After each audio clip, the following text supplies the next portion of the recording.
Welcome to the Accountancy Learning video debriefs. I'm Sarah, and in this video I'll take you through the Introduction to Bookkeeping AAT Sample Paper 2 Task 6. So this task is about processing payments to suppliers. On 17th of May you are preparing payments to suppliers. It's company policy to always take advantage of any prompt payment discount offered. And this is a report from the digital bookkeeping system today. So we can see here we've got a number of suppliers, 3 suppliers, and then what their terms of payment are. In part A, we're asked to identify the amount to be paid and the date by which the supplier should receive payment for each of the invoices below. So looking at them one at a time, Kings Limited.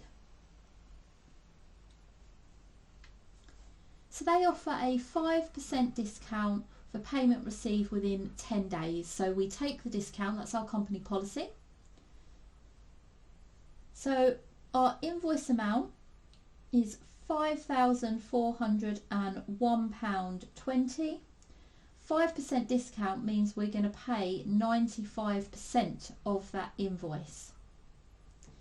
So the amount to be paid is £5,131.14, and the date by which the supplier should receive payment, so you've got these options in the drop down.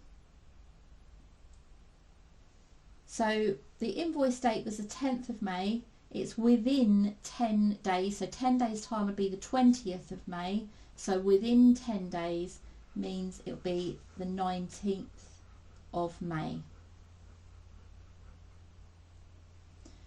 For Trend T then, the payment terms are net monthly, so there's no discount offered for Trend T. So we're going to pay the full invoice amount, £1,898.28.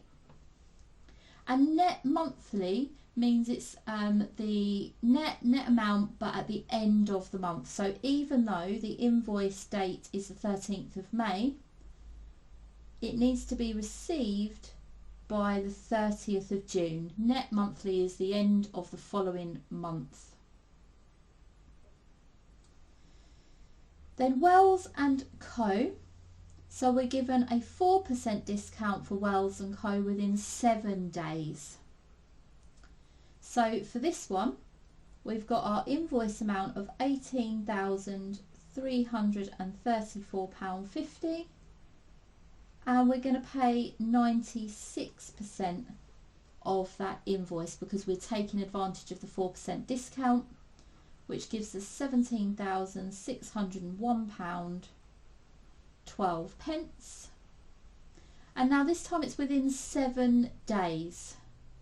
So when you're counting up 7, it's got to be before the 23rd of May because that's our 7 days. So within 7 days means the date should be the 22nd of May. So just be careful when you're working out your dates. If it's within 7 days, it means it's got to be before that 7-day deadline.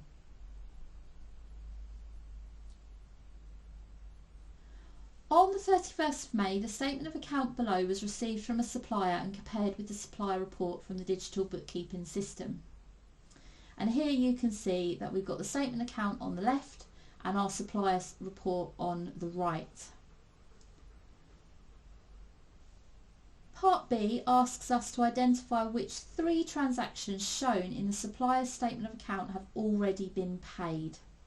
So we can see here that we've got a payment of £3,102, and we need to work out what from the statement of account has actually been paid already.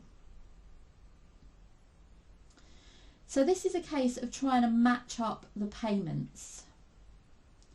And usually we'd be paying the older ones first. So I would work down from the top and I would add together the opening balance, the next invoice, and we can see that we certainly wouldn't be adding on the second invoice there, but we can take off that credit note. So when you add the opening balance with the invoice and take off credit note 129, we reach the figure that we've paid them, 3,102. So it's our opening balance, invoice 1572, and the credit note are our 3 transactions. Then finally, we need to calculate the amount that should be paid to settle the remaining balance of the account.